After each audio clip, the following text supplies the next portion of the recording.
ইউক্রেনের উত্তর পূর্বাঞ্চলীয় সুমি শহরের প্রাণকেন্দ্রে রাশিয়ার ব্যালিস্টিক ক্ষেপণাস্ত্র হামলায় অন্তত ৩২ জন নিহত হয়েছে। এ ঘটনায় আহত হয়েছে আরও ৮৩ জন। সুমি শহর রাশিয়ার সীমান্তের কাছে অবস্থিত। গত কয়েক সপ্তাহ ধরে ক্রমবর্ধমান হামলার শিকার হচ্ছে এই শহরটি।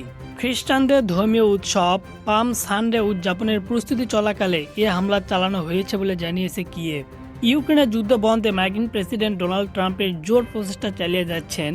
স্থানীয় জরুরি পরিষেবা জানিয়েছে হামলায় ২ জন শিশুসহ ৩২ জন নিহত এবং ১০ শিশুসহ ৮৪ জন আহত হয়েছেন।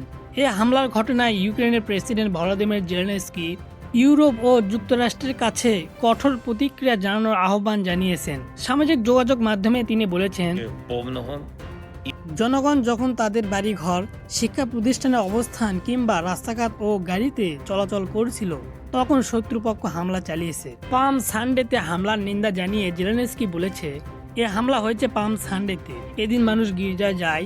পাম সানডে হলো যিশুর জেরুজালেমের প্রবেশের দিন ও উৎসব। কেবল জঘন্য ব্যক্তিরা এমন দিনে হামলা চালাতে পারে।